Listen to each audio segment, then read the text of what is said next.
संदीप ने अपनी माँ के कहने पर गांव में शादी कर ली थी। लड़की का नाम था सुनीता।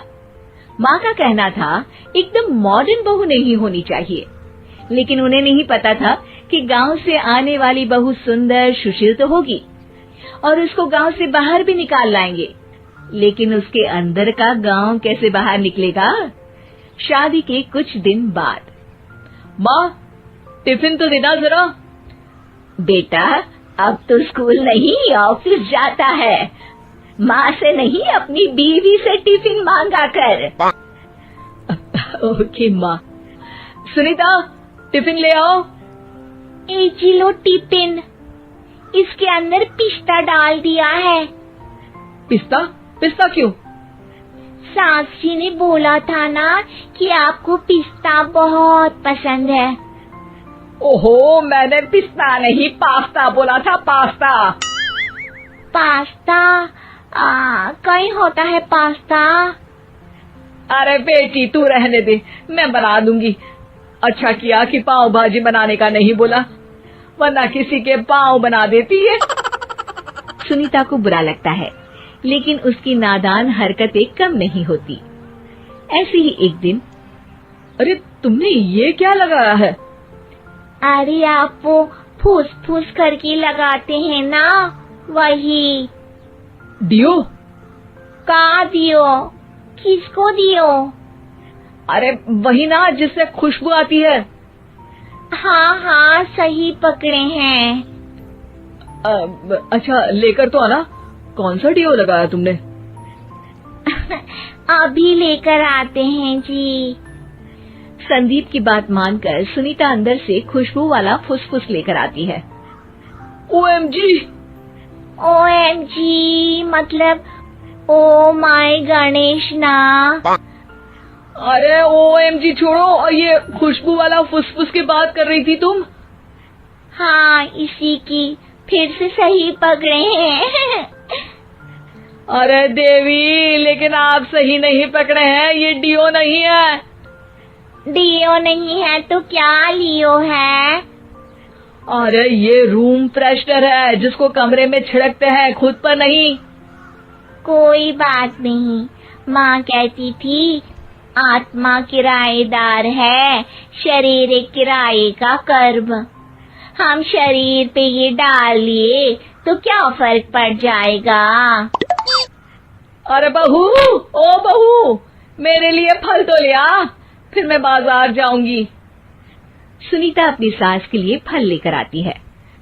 अरे बेटा, पपीता, तरबूज और सेब फल ऐसे कैसे खा लूं? काट कर तो ले आ।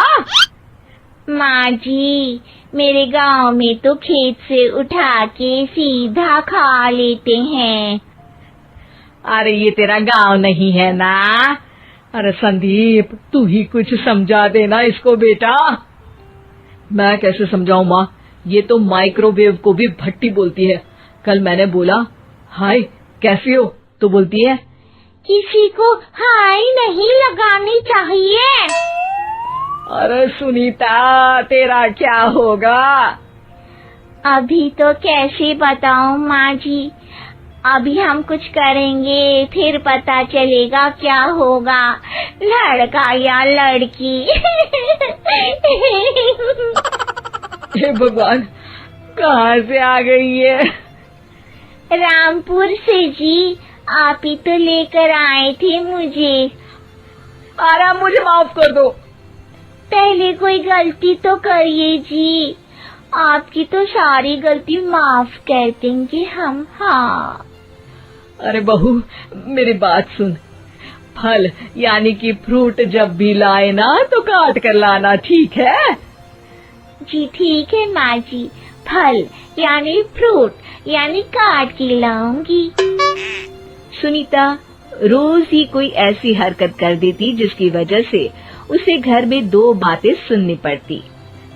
एक दिन, माँ, मेरे बॉस घर पर आने वाले हैं शाम को। उनका बर्थडे है, फैमिली साथ नहीं रहती उनके, तो यही पार्टी कर लेंगे। उनको अच्छा लगा तो शायद मेरा प्रमोशन भी हो जाएगा।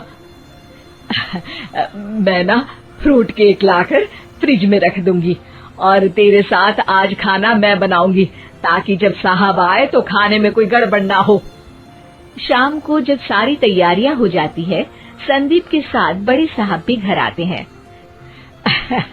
आप फ्रूट केक तो ले आना बहू, फिर खाना खाएंगे। अरे इस सब की क्या जरूरत थी, आपने बुलाया वही काफी है। सर, आपका परिवार शहर में नहीं है तो हम ही आपके परिवार जैसे हैं सर।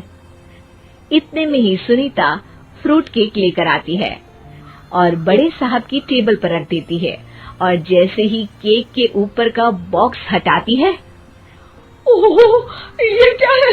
केक तो कटा हुआ है, मैं तो ऐसा नहीं लाई थी।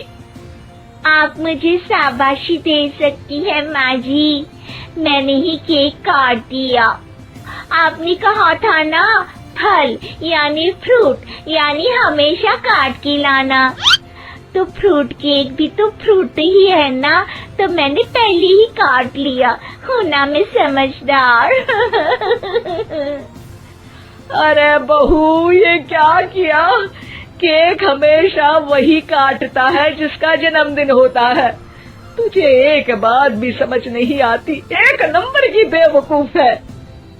पूरा माहौल बिगड़ चुका था। संदीप को लगने लगा था कि साहब उसे प्रमोशन तो दूर की बात है, कहीं डिमोशन ना दे दे, लेकिन साहब बीच में ही बोल पड़ते हैं। अरे कोई बात नहीं, ये इनकी बेवकूफी नहीं है, इनका भोलापन है। बेटा आप कहाँ से हो? रामपुर गांव से। अरे वाह, गांव से? फिर तो आपके गांव में ताजे फल और सब्जियां मिलते होंगे। हाँ, सही पकड़े हैं। हम तो काटते भी नहीं, सीधा खा लेते हैं। मैं ना एक बार तुम्हारे गांव घूमने जरूर चलूंगा। क्यों संदीप, ले चलोगे ना? मुझे गांव घूमना बहुत पसंद है। बस फिर क्या था, संदीप और सास दोनों खुश हो गए, क्योंकि साहब को सुनीता ने गांव की बात करके खुश कर दिया था। अब संदीप का प्रमोशन पक्का था। शिक्षा, कभी भी किसी भी गलती पर घबराना नहीं चाहिए। हो सकता है कि उस गलती की वजह से आगे बड़ा फायदा हो जाए।